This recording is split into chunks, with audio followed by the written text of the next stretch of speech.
On today's episode of the podcast, you're going to hear from Carolyn Kiel, who is the founder and creator of the Beyond 6 Seconds podcast. I have to tell you, if you're interested in learning how to get started podcasting, then you're going to love this episode because Carolyn delivers the goods. So right now, grab a pen and a paper and get ready to learn and get ready to win right now. All right, everyone. We have Carolyn Kiel on the line. I'm so excited. So, Carolyn, why don't you tell the listeners a little bit about yourself? Absolutely. And Tony, thank you so much for having me on the show. I'm really happy to be here. So let's see a little about myself. So I live in New Jersey and I work as an employee training manager at a large Fortune 500 company in the telecommunications industry there. And, as mentioned, I live in New Jersey. I grew up in Westchester County, New York, which was not too far from New Jersey, where I live now. And, in between, I studied psychology. I got my bachelor's in psychology. And then while I was working, went back to school and got my master's in industrial organizational psychology, which ties in really nicely to the work in training and employee development that I do now. And along those lines, as a bit of a side hustle, I host a podcast called Beyond 6 Seconds, which focuses on the extraordinary stories of everyday people who are growing their careers, starting businesses, volunteering in their communities, and overcoming a lot of times really big challenges or obstacles in their lives to achieve really great things. So I love to get into their stories and learn about how they made the choices to build their careers and overcome those challenges and what that experience was really like, so that people can understand the triumph and the journey of the human spirit. That is so awesome and so amazing. So, Beyond 6 Seconds, it's a great podcast. I've listened to quite a few of the episodes. Now, how did you come up with the title Beyond 6 Seconds, and what was behind that? Kind of funny. It's the title was probably one of the last things that I came up with right before launch. It was something that I was kind of obsessing and hemming and hawing over for a while. But that name actually comes from a study that I had read.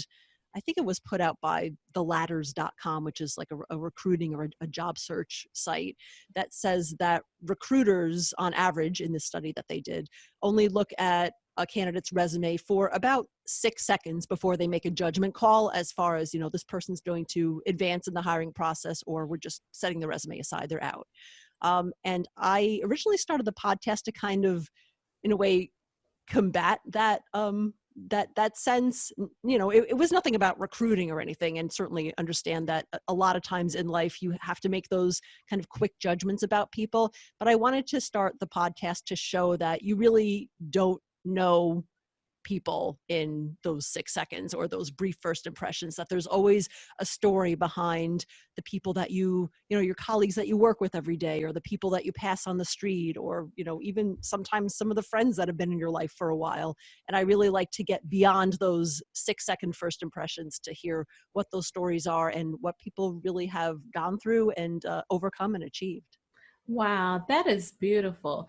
Now, one of the things that I've discovered, Carolyn, is when I sit behind, I guess, the screen or on the other side of the microphone and I interview people or I listen to people while they're facilitating their training or their knowledge or experience, I learn something all the time.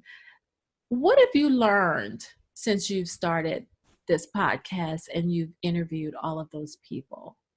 What have been some of your biggest learning lessons? Wow, there's so much. I've interviewed probably at this point in time, I would say more than 90 people Wow. from all different walks of life. So, many of them are entrepreneurs, others are, working in corporate careers and either have volunteer projects or sort of, and everything in between. So I think one thing I learned, one thing that surprised me a little bit is that almost everybody has when they're starting something new, they have some sense of self-doubt, or I guess we popularly call it imposter syndrome. That's sort of the Mm-hmm. term. We hear that a lot for, I work with a lot of like, women's groups and women's leadership. So that comes up a lot for, women experiencing, but honestly, like the men experience it too, but they Mm-hmm. just don't talk about it as visibly. And that's what my male guests have shared with me as well, is that a lot of people kind of feel like, at least, at some point in the journey, like why, you know, why do I think that I could do this, and what's so special about me, and why am I, why am I considered the expert in this? So it's really interesting to see how people a lot of times grow into the businesses that they're building or the causes that they're supporting, and how they discover and grow within themselves.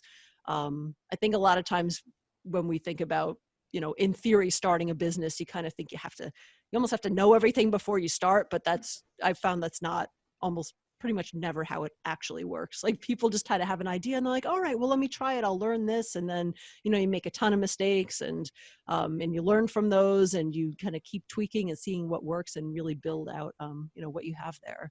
So that's one thing sort of on the business side. And two, I'm always amazed at just how incredibly resilient people are, Mm-hmm.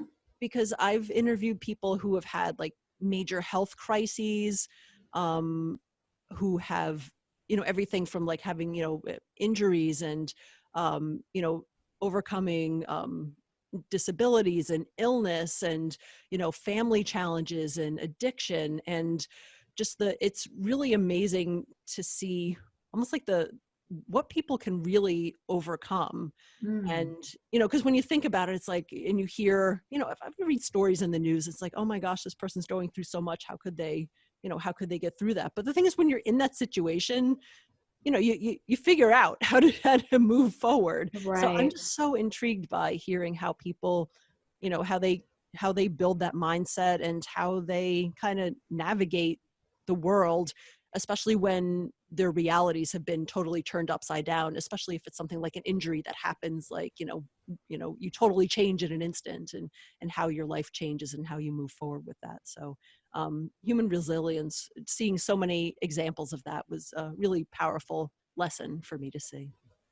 Wow, that's pretty amazing. And what inspires you to keep going and keep seeking out new people to interview? I just really, honestly, I'm just really interested in people's stories. I've been doing the podcast for, almost 2 years now. And, as I mentioned, interviewed over 90 people. And, I still don't get tired of hearing people's unique stories and what they've been through and what they've built and what they've overcome. And, I think it's really part of my overall why, is that I started the podcast initially with the mission to help provide a platform and I don't know if it's raise awareness or help raise other people's voices, especially people who I felt like weren't being heard in the rest of the media. Because, Mhm. if you're on a social network, I feel like we hear from the same like 10 or 20 gurus or influencers, and it's always the same people talking again and again. Right.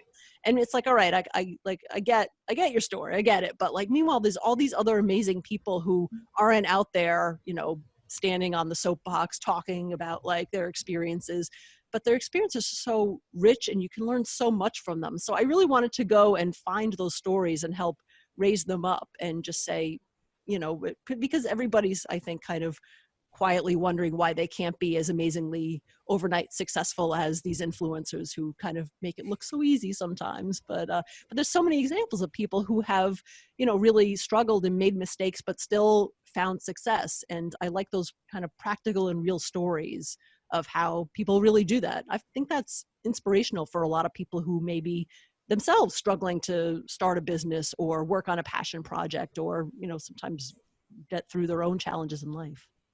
Yeah, real stories by real people. Mm-hmm. I mean, I think that that's pretty amazing that you wanted to start a platform to really hear from, kind of those unsung heroes, the ones that, just haven't been found yet, Yeah, right? Haven't been exactly. discovered like yet. Mm-hmm. And, it's really interesting because I think Steve Jobs even said this one time that most overnight successes were like 10 years in the making. Yeah, absolutely. So of all of those 90 people, who have been some of your, like really stand out and most memorable guests? Oh gosh, even though I've had so many guests and I've been doing this now for almost 2 years, I think the first couple of guests that I interviewed at the very beginning, a lot of times their stories still really stay with me. So one of my first guests, I think she was actually like episode 7, Mm. was a woman. Her name is Crystal Murrin, and she was like a leadership coach. And she had, she had a corporate career and was doing like leadership training, and loved her job. Loved, had a good situation, family and everything. And then she wound up being in a car accident and suffering a traumatic brain injury, which literally changed, one, it changed her ability to work. She had to totally find a different way to work because of the injury and her recovery at that time.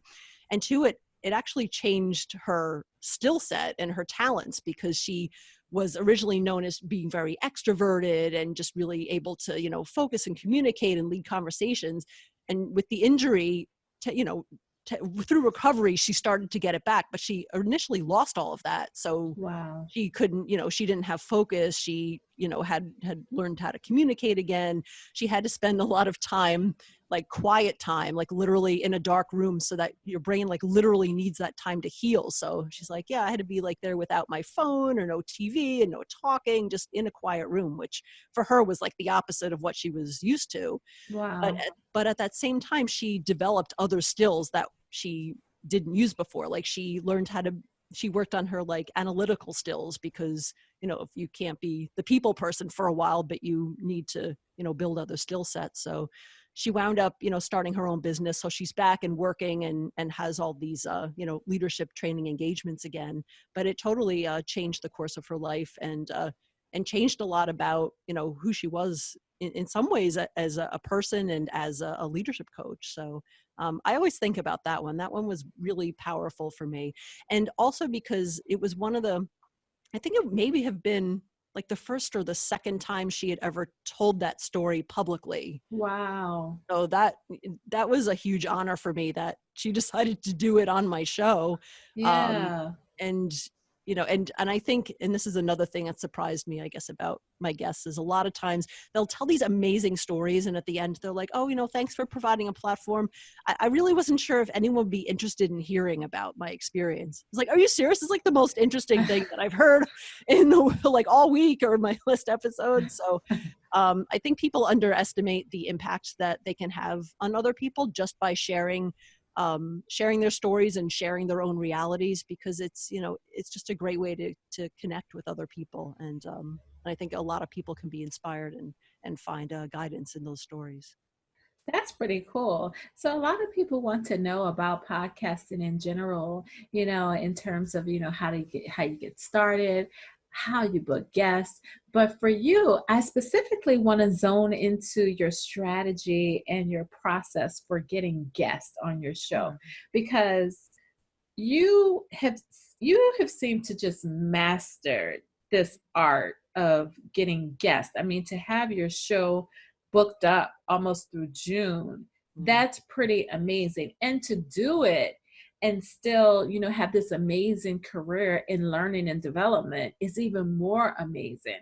So share, how do you go about doing that? And what does that process look like? Sure. Let's see. So for the I guess you call it the for sales, for the upper funnel of guest interviews, there's actually a couple of different sources that and places where I find guests. And honestly, sometimes the guests find me as well. Hmm. So one is I have a submission form on my website for my podcast that it's like a simple Google form that anyone can kind of quickly put together if they wanted to build a form like that. Hmm. That if people are interested in being a guest, they can fill it out.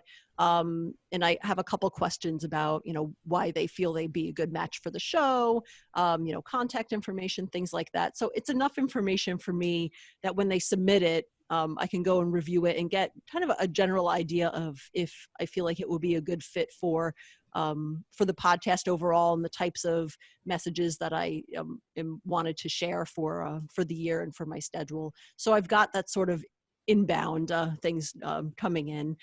But I also, I always got my eyes out for people who have interesting stories. So I spend a lot of time on LinkedIn. That's kind of my social media platform of choice. Mm-hmm. And, LinkedIn, I think until a couple of years ago, really just used to be like a place to like park your resume, and you go there if you're just looking for a job, or if you're a recruiter, you go there to find candidates. But it's really turned into much more of a conversational platform where people who, a lot of it's B2B. So there's a lot of entrepreneurs who are there, which is perfect for, my guests and as well as my audience. So that's kind of where my audience is hanging out.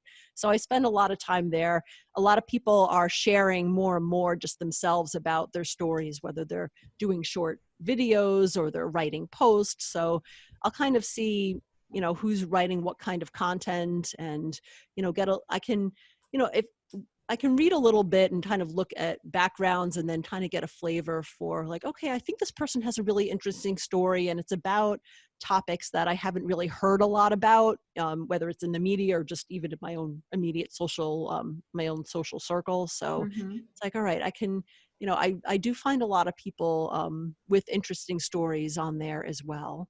I also get a lot of guest referrals, which is amazing because it means that people are either listening to my show or former guests have had a good enough experience in the interview that they think of other people who would be great guests for me to interview on the show. So I've actually met a lot of guests who were either friends or business associates of my previous guests. Mm-hmm. So I found some really great people through there. So they've done like warm introductions to new guests for me. And then, I mean, there's other miscellaneous sources. I think every podcaster, gets pitched by, whether it's someone doing at a PR firm who's representing someone who wants to be on podcasts. So I get those pitches. Sometimes they're kind of generic, so I don't always, put a lot of credence on them. But, I always take a look at them. And if someone really does have an interesting story, I will follow up and ask them on the show. So, yeah, I mean, that's the whole guest sourcing side. So I guess a lot of different pathways in, but it's I have to say there's especially in this past year, there's a lot of people who want to be on podcasts. I definitely see I that, know. a lot of interest in that. So I yeah. know. That's good. So, how do you learn more about your listeners? Have you gotten a lot of your listeners engaged with your podcast, leaving feedback and reviews and ratings and stuff like that? Yeah. So, I mean, especially in the beginning, I really focused on trying to encourage my listeners and my audience to leave reviews and ratings particularly on Apple Podcasts, because I think that's still the platform where most podcasts are played through, at least at this Yeah. point. Mm-hmm. And that's where a lot of people look to see ratings and reviews. So, at the end of each podcast episode, I have kind of a tagline at the end that asks people if they liked the show to, rate and review on Apple Podcasts, or even just to share an episode with a friend or post a link to it on their social media if they really liked the episode, it resonated with them. Really any kind of sharing across social media platforms is, really powerful for getting the word out and, spreading and bringing across my audience. And then a lot of times on social media, I post about my podcasts, of course on LinkedIn, which is where I get the most engagement because I just spend the most time there, engaging with other people's posts as well. Mm-hmm. But also, I have a Facebook group where I post episodes, and Twitter and Instagram, which surprisingly, Instagram is probably the second best platform in terms of where I get the most engagement in terms of Oh, likes and wow. comments and views, which surprised me because podcasting is an audio medium. So I kind of resisted Instagram for a while. It's like, it's visual. Like it doesn't make any sense, but there are ways to make, graphics and little videos to make it work for Instagram. And a lot of people really, there's a whole podcasting community, a lot of podcasters on Instagram. So Yeah. I get a lot of comments through there about what people like and, what their feedback is on the show. Now, do you have um, your Instagram account for you, or is it for Beyond 6 Seconds the show? So my Instagram is for Beyond 6 Seconds, the show. I don't really have a personal one.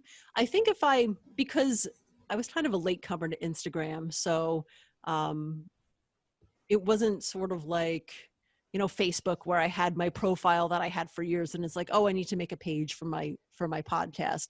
I sort of went into Instagram leading with the podcast, but I still post, kind of somewhat personal or, personal photos of me or, things that I'm doing that are sort of quote unquote off brand, but it's me. I mean, I'm the interviewer. So I guess Yeah. occasionally that gets sometimes people like seeing these like random pictures of me doing things.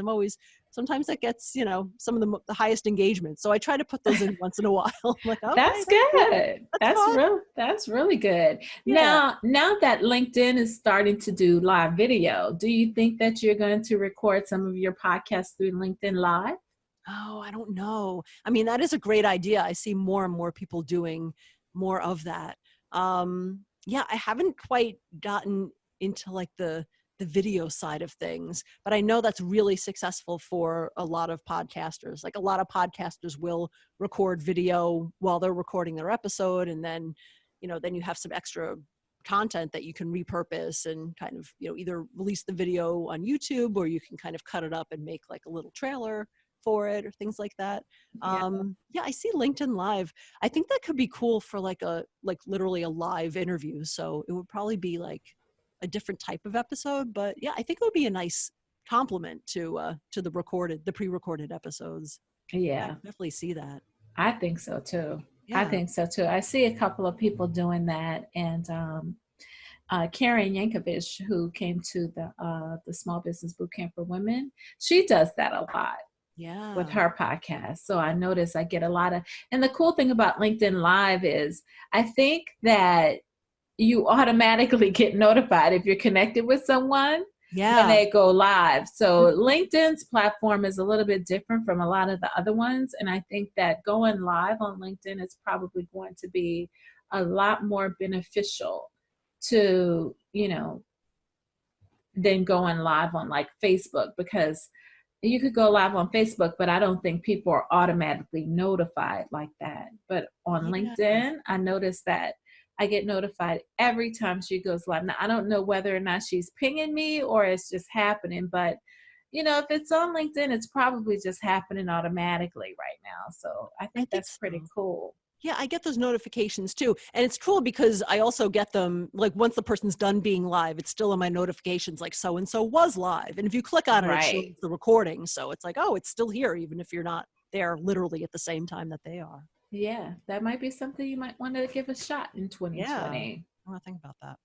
Yeah. Cool. So if somebody is looking to start a podcast in the new year, what's some advice would you give them? Because I mean, you seem to have grown your podcast, and it's picking up some steam, and you're doing some new and different things with it. What advice would you give a new person that wanted to get a podcast Oh going? gosh. Let's see. So one is that I would say, a lot of people come in and they start and they have like a general idea for what they want to do. If possible, if it fits with your mission and what you want to achieve, try to, kind of flesh out your idea and think about specifically like, what kind of topics you want to talk about, and even think at first, like, who do you want to be your audience? What kind of people do you want to speak to, and what value do you want to bring? So do you want to just like entertain them? I mean, that's totally legitimate. There's so many like fun podcasts that are out there. That's, fun for Mm-hmm. everyone. Do you want to inspire them? Do you want to teach them something? Even sort of broadly think about that context. And, you may change your mind while you're launching, but it still helps to have that at least as a starting point so that it helps you focus as you sort of move forward in putting together your podcast, because, podcasting, it winds up being, especially if you're doing everything yourself, it can be, it's a lot to do. It's a lot of work potentially with, everything. If you have guests, like finding and booking guests and then doing recordings and editing and then publishing. So, it always helps to be very focused on what you're trying to achieve, because otherwise it kind of spirals out. It can spiral out of control because there's no shortage of things that you could be doing for your podcast, but having that focus is really helpful. And then there's just, a lot of really great resources online for, if you have questions about, well, what kind of microphone do I need? Or like, what is a podcast host and what do they do and how does that work? There's a lot of really great online resources. And in fact, if you go to my website, which is beyond6seconds.com, and sign up for my free email newsletter, I have, as a free gift, I have a checklist for getting started with podcasting, which has a lot of great tips on what kind of equipment do you need, what are the critical things that you need, and what's kind of optional. And it's a really short list. So it's a really great way to get started if you are thinking about starting your own podcast. Nice, Carolyn. Nice. Look at you. Yeah. I love Best. I love it. I love it. That's pretty awesome. And now, where do you think podcasting is going? Oh gosh. I mean, there's so much going on. It's funny, podcasting has been around since I think like 2004. So like a really long time, but I feel like in the last couple years, and especially even in the last year, it's become much more known in popular culture. So I'm starting to see, like a lot of big names and celebrities getting into it. Like I feel like almost every celebrity or business person woke up and said like, oh, I need to have a podcast about something. Let me get on that right now. So now there's all these like, really like podcasts with like a lot of big, like well-known celebrities or business people and things like that. But at the same time, I always really appreciated about podcasting that it is like an independent, whether it's an art form or a way to get business. So there's an opportunity to hear a lot of different voices that you may, not hear in your own, social circle or within your own network. So I think it will continue to be a source of learning and a source of people being able to continue to spread their message and build their audience. I'm also seeing a lot of companies kind of consolidating and building out podcasting and creating their own original programming. So it's interesting. I feel like these areas are going to converge, and I'm not really sure how it's going to turn out. I certainly hope that podcasting doesn't get completely like corporatized or taken over by the big names, because I really love the independent aspect of it. But I think there's still, I joke around and say like, oh, everybody has a podcast, but really, they really don't. And so many podcasts that are out there, like, yeah, there's a lot if you count them on, say, how many are on Apple Podcasts, but a lot of them, like most of them, have not been updated in like the last, I don't know, 3 to 6 months. So a lot of them get published and stop. So if you can start building out your podcast now, you've got your why, you've got sort of a focused reason why you want to do it. And if you keep going with it consistently, over time, you will really start to see the benefits. I truly believe that. And the more content, like blogging, the more content that you have out there, the more episodes, because people will always come back and rediscover your old episodes. So that will always be an asset to you as a podcaster. So it's not saturated yet. There's definitely still room to enter podcasting and provide really great value through that. Yeah, I mean, I kind of feel the same way, especially as it relates to blogging. I mean, there's like, I don't know how many bajillion blogs out there, but yet at the same time, there's not as many podcasts as there are blogs. Right. So I feel like podcasting, even though it's become more popular, I still somehow feel like it's in its infancy. But one thing that I like about podcasting that's a little bit different from blogging is that, you can do it, I think podcasting is better than blogging because people can listen to a podcast while they're working out, while they're on the train, while they're driving to work, and people can't read blog posts while they're doing all of that. Right. And I think that podcasting is going to be more popular than blogging because of that reason. And I think that now is the time for most people, for those people that are interested in podcasting, I think now is really the time to get into it. And one of the things that I found was that like a lot of niche podcasts are very popular too. They gain popularity fast. What do you think? Have you noticed that?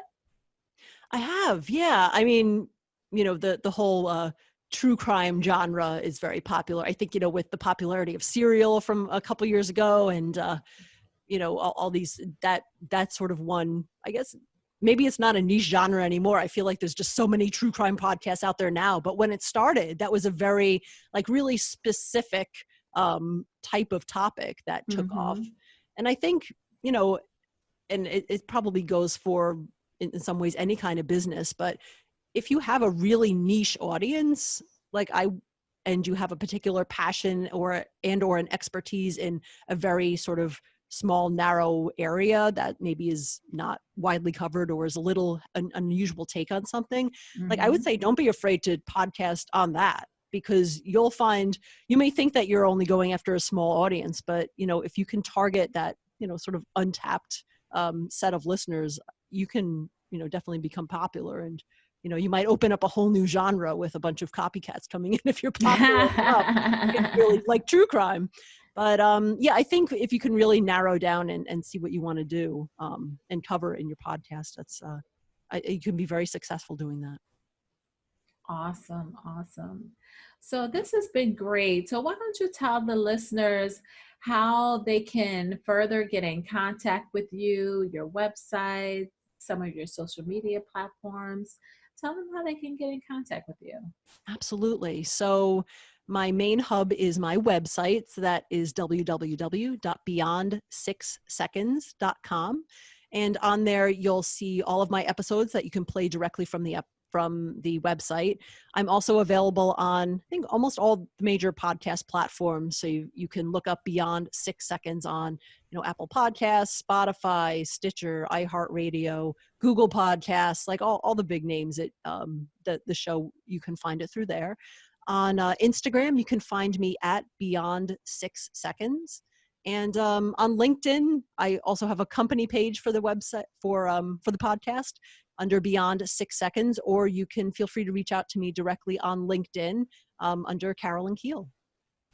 Wow, was that great or what? Carolyn truly delivered the goods in this episode. I have to tell you, it's by far one of my favorites. So what I'm going to need you to do right now is make sure that you subscribe to the podcast so that you don't miss an episode. And if you're really feeling saucy, definitely leave us some comments and a great rating. And I will definitely see you on the next episode. Take care now. Bye.